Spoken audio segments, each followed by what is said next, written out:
नमस्कार मंडळी, आज मी तुम्हाला दाखवणार आहे सांडग्यांची भाजी।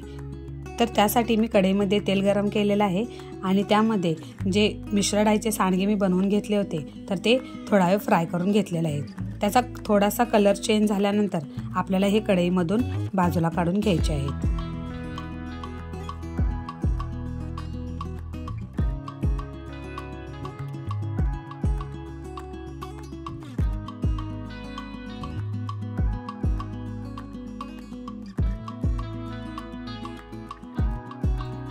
सांडगे तांबूस कलरवरती परतून झाल्यानंतर आपल्याला तेलामध्ये कांदा टाकायचा आहे। कांदा हे आपल्याला 2 ते 3 मिनिटं छान फ्राय करून घ्यायचा आहे।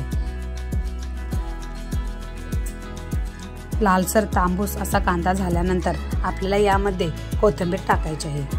कोथिंबीर ही छान फ्राय करून घेतल्यानंतर आपण जे आधी परतून ठेवले होते सांडगे तर ते यामध्ये टाकायचे आहेत आणि पुन्हा एकदा फ्राय करून घ्यायचे आहे। आपल्याला 1-2 मिनिटं हे सर्व मिक्स करून घ्यायचं आहे आणि त्यानंतर यामध्ये कोल्हापुरी चटणी टाकायची आहे। कोल्हापुरी चटणी छान मिक्स झाल्यानंतर आपल्याला यामध्ये मीठ टाकायचं आहे।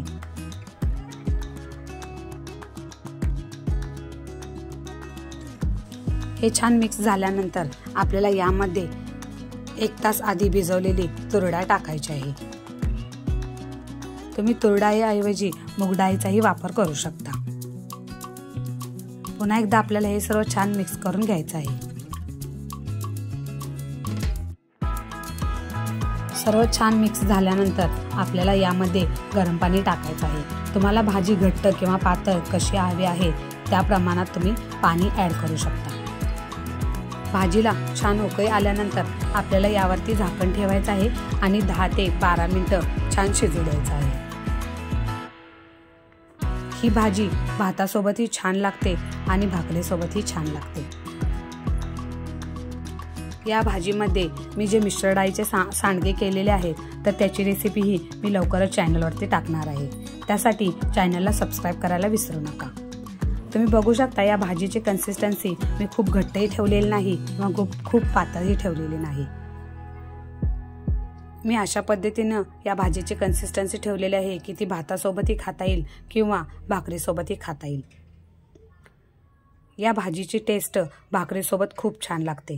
तुम्ही नक्की एकदा ट्राय करून बघा आणि तुम्हाला कशी वाटली मला सांगायला कमेंट बॉक्समध्ये विसरू नका।